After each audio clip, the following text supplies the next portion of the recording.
Hello friends, welcome to my YouTube channel. आप सभी लोगों का स्वागत है। हम कर रहे हैं चैप्टर नंबर सेकेंड, मापन एवं मात्रक, जिसमें हमने विमीय विश्लेषण के बारे में जिक्र कर चुके हैं। आज हम नए टॉपिक पर चलेंगे। बहुत बढ़िया टॉपिक है, बहुत आसान है, बहुत मुश्किल नहीं है। क्या है? त्रुटियां। त्रुटियां क्या होती हैं, कैसे निकाली जाती हैं, इसके बारे में जानकारी लेंगे। त्रुटि होती क्या है, हम त्रुटि बोलते हैं, काहे में त्रुटि होती है, कैसे त्रुटि होती है, इसके बारे में जानकारी करेंगे। लेकिन चलने से पहले चैनल को सब्सक्राइब करें, वीडियो को लाइक करें, शेयर करें और बेल आइकन जो घंटी लगी हुई है उसको जरूर दबाएं, जिससे कि आने वाले नई वीडियो की नोटिफिकेशन आपको जल्दी मिल जाए और आप उसे देख पाएं। चलिए चलते हैं, हम बात करते हैं मापन में त्रुटियां। अब मापन में त्रुटियां क्या मापना है? मान लो कि एक पेन दे रखा है जिसकी लंबाई लगभग 6 इंच के बराबर है। हमसे मार्केट से हम लेकर के आए, हमसे कहा भाई इसकी लंबाई 6 इंच है। तो हमने क्या किया कि इसकी लंबाई हमने स्केल से, फीते से नापनी शुरू करी और पता चला कि हमारी 6 इंच से कभी तो हल्की सी फालतू आ जाती है, कभी 6 इंच से हल्की सी कम आ जाती है, लेकिन और कभी कभी 6 इंच आ जाती है। तो हम इस बात को डिसाइड नहीं कर पा रहे हैं कि इसकी लंबाई 6 इंच जो उसने बोला था वो है भी या नहीं।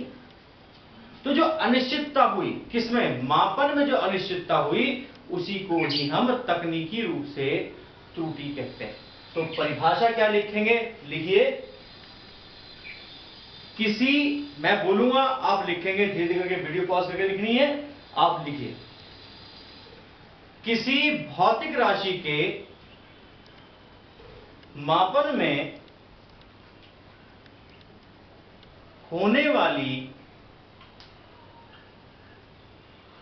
अनिश्चितता को तकनीकी रूप से त्रुटि कहते हैं। तकनीकी रूप से त्रुटि कहते हैं। अब त्रुटि की जो परसेंटेज है कि भाई कितना परसेंट तक वो होनी चाहिए, कितने परसेंट आ सकती है, कितना परसेंट अधिक से अधिक है, मिनिमम कितनी परसेंट है। मिनिमम की तो कोई रेंज नहीं, मिनिमम तो 0 होगा।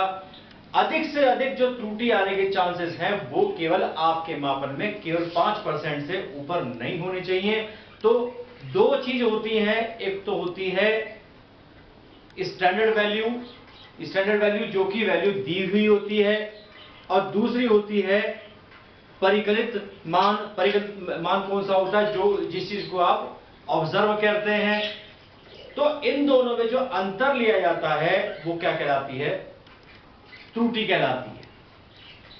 अब त्रुटि किस किस तरीके की होती है? देखिए, त्रुटि होती है 2 तरीके की।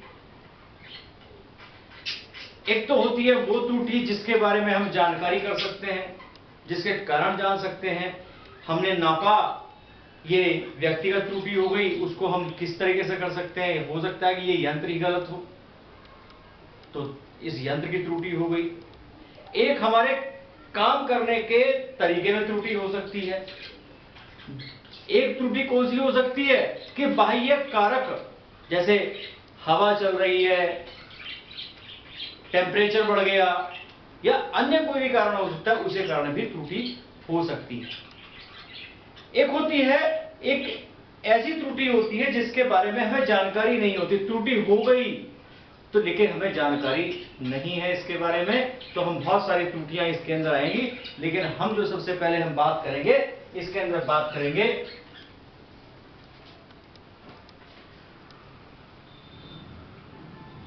योग में त्रुटि, यानी जो हम संख्या जोड़ रहे हैं उसमें त्रुटि कैसे होगी। क्या मान के चलते हैं? माना ए व बी दो राशियां हैं जिनका योग कैपिटल वाई है। तो हम क्या लिख सकते हैं, y is equal to a plus b. पहली समीकरण को हमने यहां पर मान लिया। अब दूसरा क्या माने, माना ए व बी के मापन में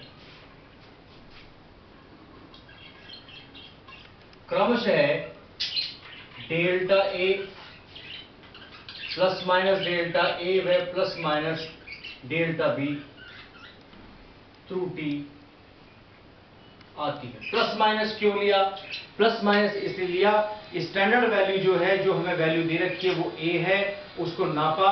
मैंने अभी आपको बताया नापने में हो सकता है कुछ मान ज्यादा है, कितना मान ज्यादा आएगा, डेल्टा ए जो है वो आने अधिक मान है, प्लस का मतलब है अधिक आ गया मान, माइनस का मतलब क्या होगा कि हमने मान तो नापा 6 इंच लेकिन 5.9 इंच हमारे पास रहा, तो उसमें भी हमारी त्रुटि दो संभव हो सकती है, या तो पॉजिटिव होगी या नेगेटिव होगी, इसलिए हमने प्लस माइनस लिया है। तो आती है, तो योग में त्रुटि प्लस माइनस डेल्टा वाई होगी। अब क्या कर सकते हैं, y plus minus delta y बराबर a plus minus delta a, और देखो बीच में लिखा है b plus minus delta b। दूसरी समीकरण हमने ले ली। क्या करना है भाई, त्रुटि निकालनी है। सेकंड समीकरण में से पहली समीकरण को घटा दो, y plus minus delta y में से y घटाया, क्या हुआ, a plus minus delta a plus b plus minus delta B. Second में से हमने घटा दिया a प्लस बी यानी y के वैल्यू घटा दिया, तो क्या लिखेंगे भाई, a plus minus delta a plus b plus minus delta b, और दोनों माइनस के हो जाएंगे, माइनस a माइनस b। ये क्या होगा, y plus minus delta y minus y। देखो y से y कैंसिल हो गया, a से a कैंसिल हो गया, b से b कैंसिल हो गया, तो प्लस माइनस डेल्टा y बराबर plus minus delta a plus minus delta b। ये हमारी तीसरी समीकरण आ गई। लेकिन अभी ये क्वेश्चन हमारा यहाँ कंप्लीट नहीं होता है, तो क्वेश्चन किस तरीके से कंप्लीट होगा इसको देखिए। हम जो त्रुटि नापने की कोशिश कर रहे हैं, जो हम मिनिमाइज करेंगे, न्यूनतम हम त्रुटि करेंगे, वो कब कर सकते हैं, जब हमें त्रुटि होने के अधिकतम चांसेस के बारे में जानकारी हो। तो हमें क्या निकालनी होती है, हमें अधिकतम त्रुटि निकालनी होती है। अधिकतम त्रुटि कैसे निकालेंगे इसके बारे में आप देखिए।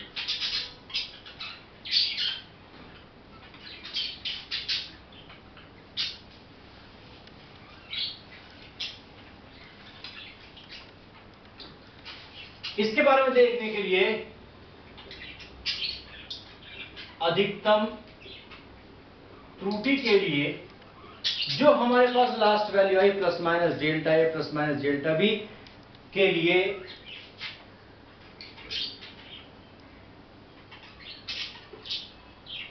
प्लस माइनस डेल्टा वाई का मान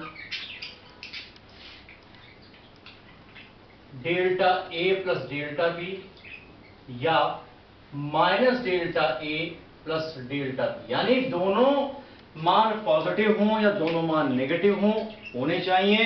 तो प्लस माइनस होना चाहिए, तो प्लस माइनस डेल्टा वाई बराबर होगा प्लस माइनस डेल्टा ए प्लस डेल्टा बी। ये हमारा फाइनल आंसर इसमें आया, इसको नोट करिए।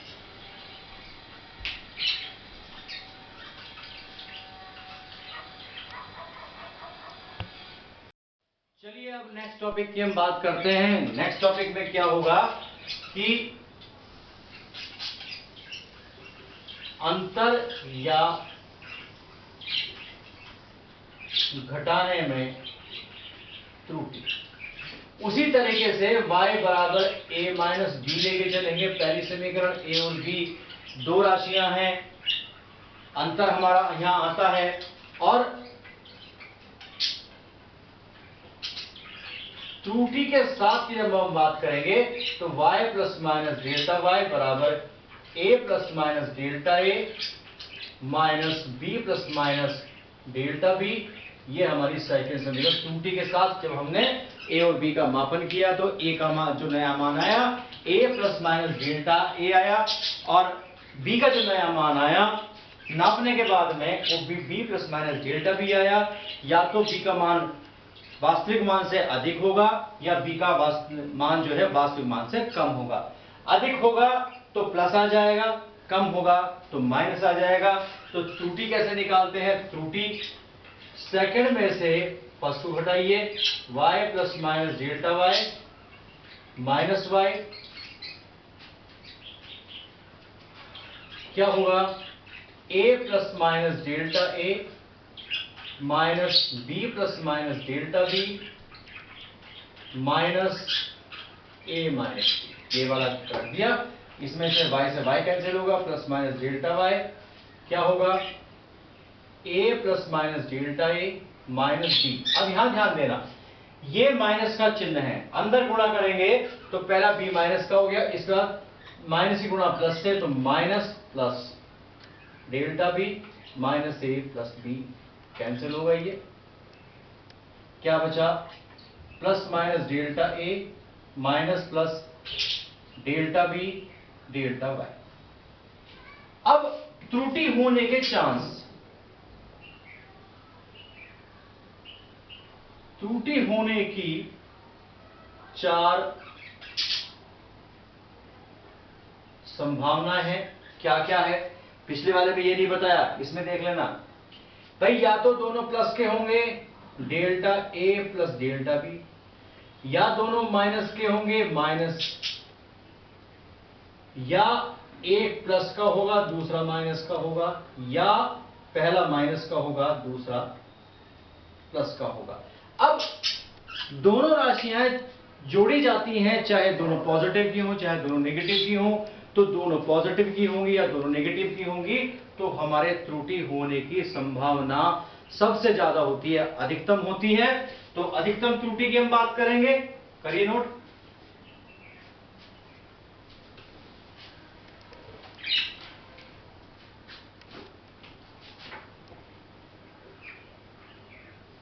अधिकतम त्रुटि की हम बात करेंगे तो क्या होगा? प्लस माइनस डेल्टा y बराबर, देखो यहां प्लस का है या माइनस कॉमन ले लेंगे तो प्लस माइनस आ जाएगा delta a plus delta b। ये हमारा इसका आंसर आया। और आप एक बात इस टॉपिक के अंदर नोटिस करें कि पहला जो पॉइंट था योग में त्रुटि, दूसरा पॉइंट था अंतर में त्रुटि, इन दोनों में रिजल्ट हमारा दोनों का सेम आया है, इसलिए हमें कोई समस्या नहीं आएगी, किसी समस्या का हमें सामना नहीं करना पड़ने का, इसलिए आसानी से हम इस टॉपिक को कर सकते हैं। अब हम जो बात करते हैं कुछ परिभाषाएं हैं। सबसे पहले हम इसको नोट कर लें, उसके बाद हम आगे चलते हैं। कुछ परिभाषाएं हैं जो इंपॉर्टेंट हैं।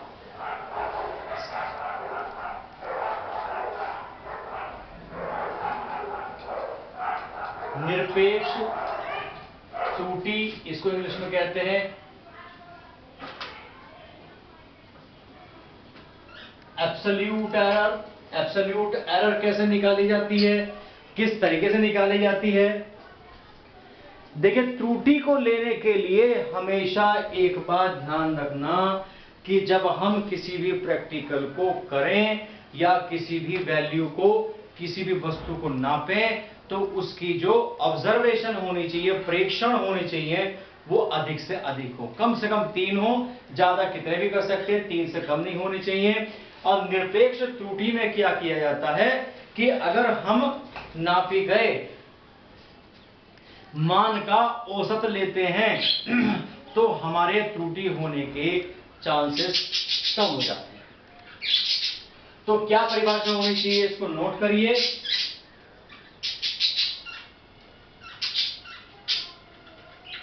तो निरपेक्ष त्रुटि में 2 तरीके के मान होते हैं। पहले आप लिखेंगे किसी भौतिक राशि के, किसी भौतिक राशि के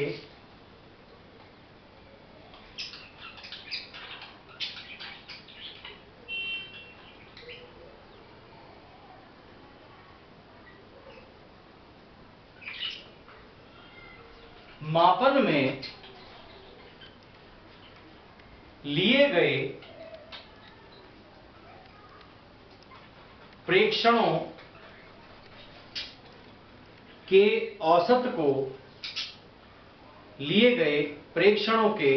औसत को वास्तविक मान कहते हैं। और अब नेक्स्ट लाइन में आइए। किसी भौतिक राशि के वास्तविक मान व प्रेक्षित मान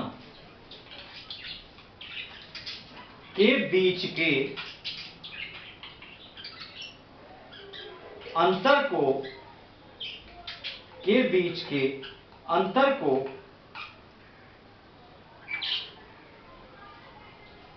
निरपेक्ष त्रुटि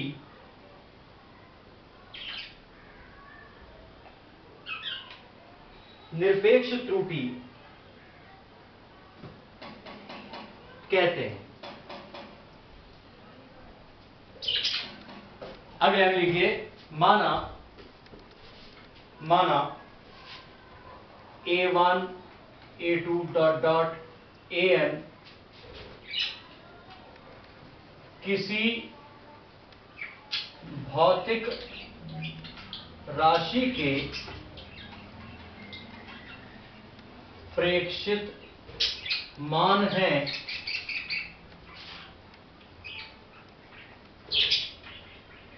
जिसका वास्तविक मान स्मॉल a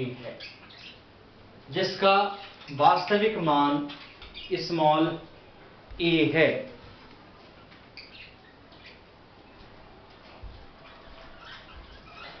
तो निरपेक्ष त्रुटियों की बात करेंगे। सबसे पहले हम बात करते हैं डेल्टा A1 की बात करते हैं।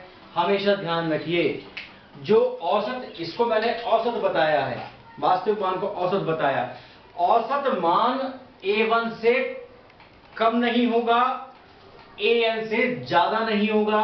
जो A का मान है वो A1 और AN के बीच में आएगा। इसलिए हमेशा ध्यान रखना, डेल्टा A का मतलब है वास्तविक मान में से हमें घटाना है प्रेक्षित मान। डेल्टा A2 क्या होगा, A माइनस A2 होगा। इसी तरह लेके चलेंगे, डेल्टा AN लेके चलेंगे, A माइनस AN लेके चलेंगे। इसके निरपेक्ष त्रुटि के कुछ मान पॉजिटिव होंगे, कुछ मान नेगेटिव होंगे, कुछ मान शून्य भी हो सकते हैं। तो सारे के सारे मान पॉजिटिव नहीं हो सकते, सारे मान नेगेटिव नहीं हो सकते, सारे मान जीरो नहीं हो सकते। अगर सारे मान जीरो हो गए तो त्रुटि नहीं होगी। सारे मान पॉजिटिव हो गए तो इसका मतलब क्या हुआ कि A की वैल्यू सबसे ज्यादा होगी। A की वैल्यू सबसे ज्यादा होगी तो AN से बड़ा हो जाएगा। ये मान सारे नेगेटिव हो गए तो इसका मतलब है कि A का मान सबसे छोटा हो गया। ये संभव नहीं है। सभी अंतरों का जीरो होना, सभी अंतरों का नेगेटिव होना, सभी अंतरों का पॉजिटिव होना संभव नहीं है। तो कुछ वैल्यूज पॉजिटिव होंगी, कुछ वैल्यूज नेगेटिव होंगी, कुछ जीरो होंगी। जीरो होना जरूरी नहीं है, एक कुछ पॉजिटिव होंगी, कुछ नेगेटिव जरूर होंगी। इसको आप नोट करिए।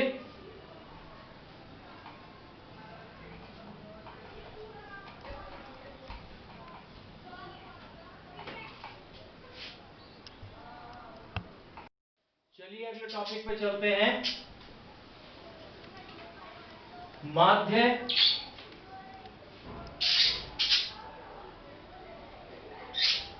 अथवा औसत निरपेक्ष त्रुटियां। तो क्या कहेंगे, जितने प्रेक्षित मान हैं, जितने प्रेक्षण हैं, उनमें आई हुई निरपेक्ष त्रुटियों के माध्य को क्या कहते हैं? औसत निरपेक्ष त्रुटि कहते हैं। लिखिए परिभाषा।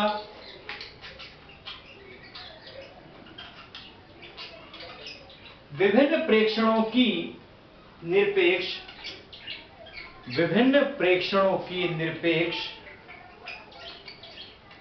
त्रुटियों के समांतर माध्य को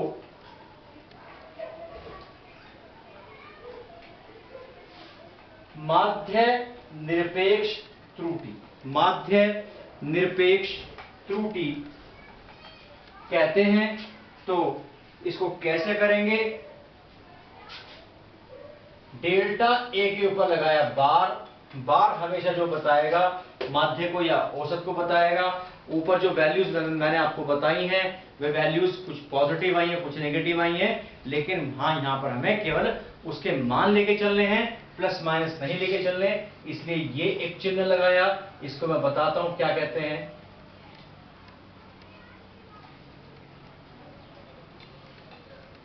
इस चिन्ह का जो नाम है वो कहते हैं मापांक। मापांक का मतलब होता है जो माप है उसका केवल अंक लेना है, उसके चिन्ह को शामिल नहीं करना है। इंग्लिश में इसको कहते हैं मॉड्यूलस, इसको मॉड्यूलस कहते हैं। तो ये हमारा क्या आया? माध्य अथवा औसत निरपेक्ष त्रुटि के बारे में अब हमने जिक्र किया। अब हम जो नेक्स्ट टॉपिक, जो थर्ड टॉपिक इसमें लेके चलेंगे, परिभाषाएं हैं, बहुत ज्यादा मुश्किल नहीं है। लिखिए भिन्नात्मक त्रुटि। भिन्नात्मक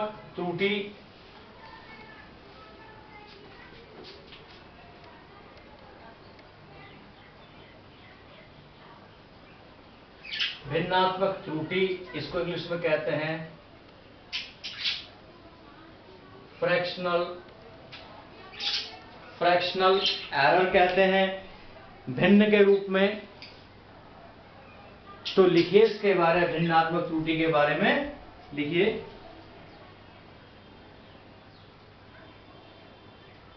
किसी भौतिक राशि के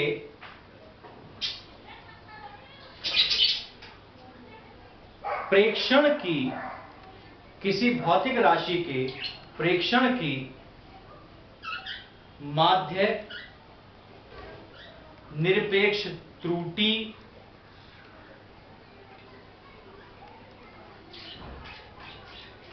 तथा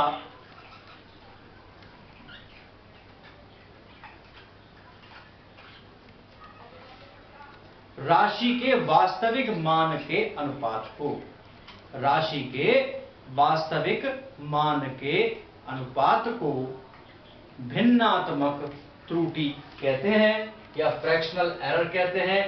तो भिन्नात्मक त्रुटि की जब हमने बात की है तो ये डेल्टा ए बार बटे ए त्रुटि हो गई। अगर हम प्रतिशत त्रुटि की बात हम करें, परसेंटेज एरर की हम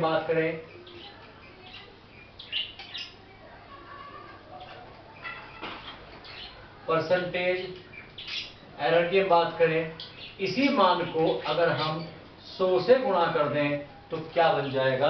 परसेंटेज एरर बन जाए।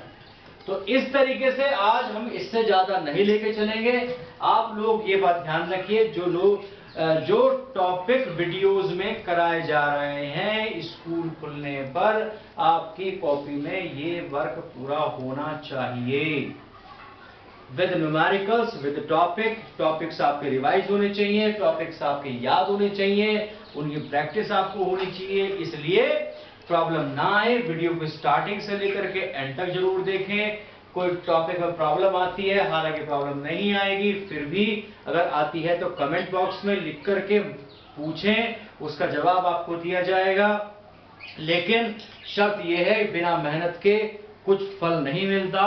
और एक इंग्लिश में कोटेशन कही जाती है, there is no shortcut to success, means कोई छोटा रास्ता नहीं है सफलता को प्राप्त करने का। इसलिए हमेशा ध्यान रखिए, मेहनत का फल मीठा होता है। आप में सफल एक बार होंगे तो आगे बढ़ने का जज्बा आएगा। तो इसलिए काम करते रहिए, मेरे साथ बने रहिए, ध्यान करते रहिए। हमें कुछ सीखना है, अपने अंदर उत्साह भरिए कि हमें कुछ सीखना है और सीख करके कुछ बनना है। इसी तरीके से मेरे साथ वर्क करिए और वीडियो जरूर बताएं कैसी लगी, और साथ में फीडबैक जरूर दें। मेरे साथ बने रहिए, हंसते रहिए, मुस्कुराते रहिए। Thank you for watching.